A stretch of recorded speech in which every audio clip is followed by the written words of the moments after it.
इस वीडियो में हम देखने वाले हैं क्लास 10th हिस्ट्री का हमारा चैप्टर 5 की जो सीरीज चल रही है उसका सेकंड क्वेश्चन। देखते हैं हमारा क्वेश्चन क्या है। ईस्ट इंडिया कंपनी ने भारतीय बुनकरों से सूती और रेशमी कपड़े की नियमित आपूर्ति सुनिश्चित करने के लिए क्या किया। हमें इस प्रश्न में क्या बताना है कि जो ईस्ट इंडिया कंपनी थी, कहाँ की कंपनी थी, वो ब्रिटिश की।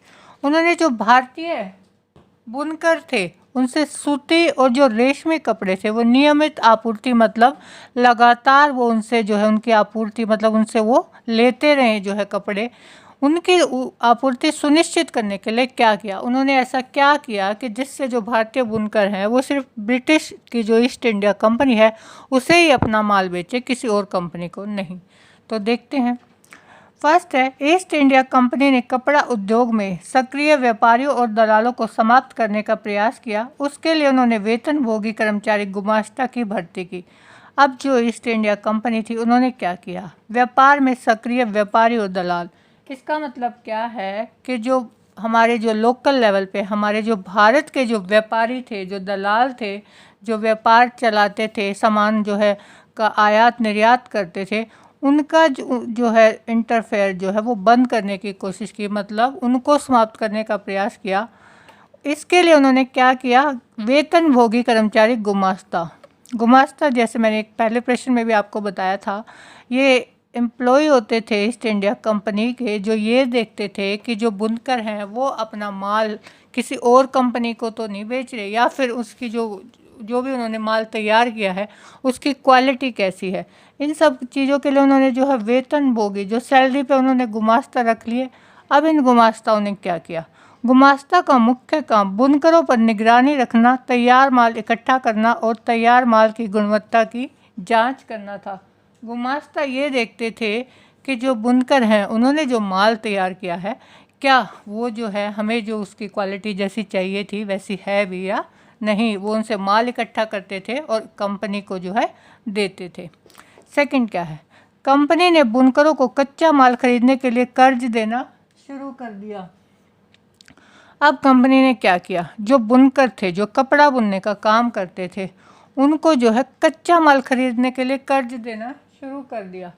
अब क्या होगा, जब हम किसी से कर्ज लेते हैं तो क्या करते हैं, हम उसका जो एहसान के तले दब जाते हैं।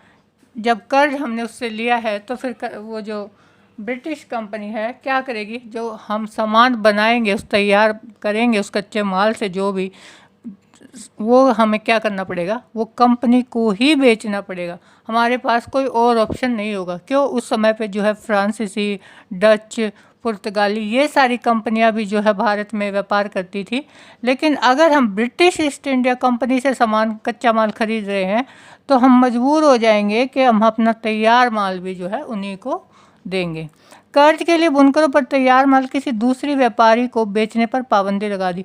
अब ऑटोमेटिकली ये तो होना ही था कि भाई जिस कंपनी से कच्चा माल खरीदा है, अब वो क्या करेगी, वो पाबंदी लगा देगी कि हम आपको जो है रॉ मटेरियल प्रोवाइड करवा रहे हैं, तो आप जो तैयार माल है वो हमारी कंपनी को ही सेल करोगे।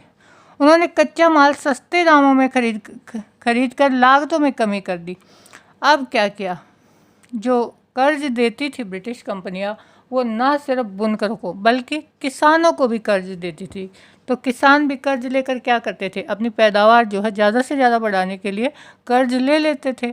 अब उनकी मजबूरी हो जाती थी कि उन्हें जो अपनी जो खेती से जो कच्चा माल निकला है, रॉ मटेरियल, जैसे अगर हमें सूती कपड़े का उत्पादन करना है तो हमें कपास की ज़रूरत होती है, तो वो किसान क्या करेगा, जिससे उसने कर्ज लिया है वो उस कपास को उसी कंपनी को बेचने के लिए मजबूर हो जाएगा।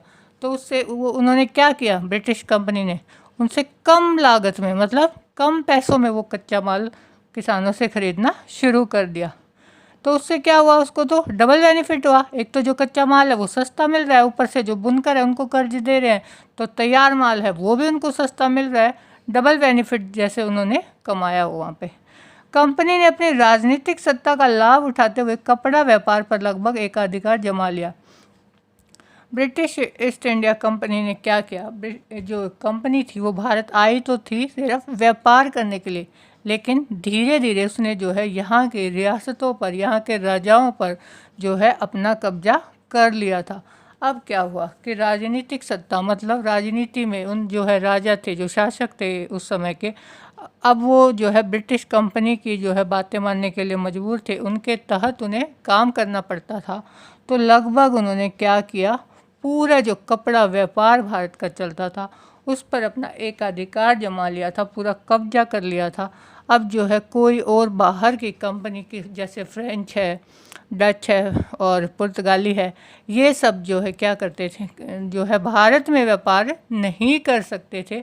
जो कंपनी थी ब्रिटिश ईस्ट इंडिया कंपनी, राजनीतिक सत्ता के जरिए उसने जो है पूरा कपड़ा उद्योग जो है, मतलब कपड़े की जो पूरी मार्केट आप कह सकते हैं कि एक तरह से कैप्चर कर ली थी। वीडियो अच्छी लगी हो तो चैनल को सब्सक्राइब कर दीजिए, और हैंड रिटन नोट्स के लिए मैंने डिस्क्रिप्शन में अपना मेल आईडी दिया है, वहाँ आप मुझे मेल कर देना।